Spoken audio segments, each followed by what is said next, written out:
Hello and welcome to my YouTube channel importance of legal awareness. मैं हूं advocate Alka Sharma. आज हैं हम अपने नए टॉपिक के साथ जिसका नाम है एफआईआर।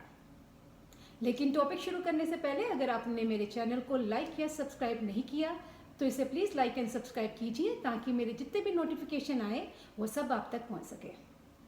तो आज हम बात करने वाले हैं कि अगर पुलिस आपकी एफआईआर रजिस्टर नहीं करती है तो हमारे पास कौन कौन सी रेमेडीज अवेलेबल है। तो ऐसा होता है कई बार हम अपनी कंप्लेंट देते हैं पुलिस को, तो पुलिस ये कहकर कंप्लेंट को बंद कर देती है कि आपकी कंप्लेंट ही नहीं बन रही है, इसके ऊपर कोई एफआईआर रजिस्टर ही नहीं हो सकती है। तो ऐसे टाइम पर जब आपके साथ ऐसा हो और पुलिस रिफ्यूज कर दे आपकी कंप्लेंट के ऊपर कोई भी एक्शन लेने से, तो आपके पास जो सबसे पहली रेमेडी अवेलेबल है वो है कि आप अपनी कंप्लेंट को रिटर्न में अपने कंसर्न एसपी को दें। आप जब अपनी कंप्लेंट अपने कंसर्न एसपी को देते हैं तो एसपी या तो उसके ऊपर खुद इन्वेस्टिगेट करता है या अपने ऑफिसर के थ्रू इन्वेस्टिगेट कराता है। अब अगर आप अपनी कंप्लेंट एसपी को देते हैं और फिर भी आप सेटिस्फाई नहीं हैं, सेटिस्फाई इस तरीके से या तो आपकी कंप्लेंट के ऊपर इन्वेस्टिगेशन के बाद ये रिजल्ट निकलता है कि कंप्लेंट के ऊपर एफआईआर हो ही नहीं सकती है, या एफआईआर होती है लेकिन जो आपने क्राइम रिपोर्ट किया है उसके हिसाब से उसके ऊपर वो सेक्शंस नहीं लगते हैं एफआईआर के अंदर, तो आप सेटिस्फाई नहीं है। तो उस टाइम आपके पास नेक्स्ट रेमेडी कौन सी अवेलेबल है? तो नेक्स्ट रेमेडी जो आपके पास अवेलेबल है वो है सेक्शन 156(3) ऑफ सीआरपीसी। इसमें आप अपनी कंप्लेंट किसी एक्सपर्ट लॉयर के थ्रू मैजिस्ट्रेट के सामने देते हैं। मैजिस्ट्रेट सेक्शन 190 सीआरपीसी के अंडर जो उनके पास पावर दी गई है मैजिस्ट्रेट को, वो अपनी पावर को यूज करते हुए कंसर्न पुलिस स्टेशन में कंसर्न पुलिस ऑफिसर को इन्वेस्टिगेट करने के लिए ऑर्डर करता है। पुलिस उसके ऊपर इन्वेस्टिगेट करती है। इन्वेस्टिगेशन के अंडर अगर ये फाइंड हो कि एफआईआर नहीं हो रही है, देखिए जब 156(3) के अंडर आप एफआईआर रजिस्टर करने के लिए मैजिस्ट्रेट को देते हैं तो दो चीज़ें होती हैं, या तो फिर अगेन एफआईआर होती है या नहीं होती है।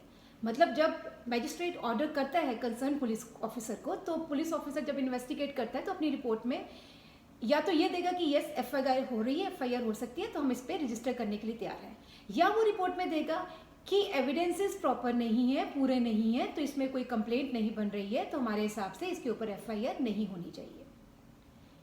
अगर तो ये रिपोर्ट आती है कि एफआईआर हो सकती है तो आपकी कंप्लेंट के ऊपर एफआईआर थ्रू मैजिस्ट्रेट हो जाएगी।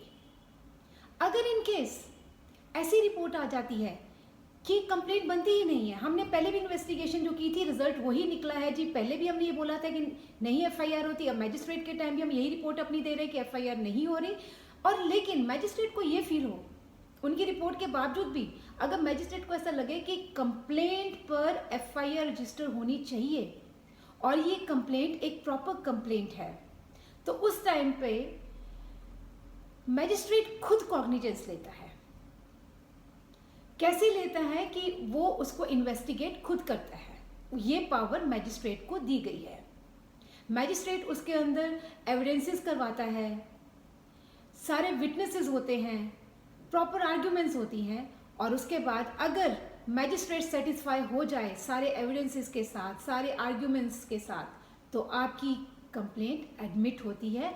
और कंप्लेंट एडमिट होने का एक मतलब वो भी है कि एक तरह की एफआईआर हो गई है।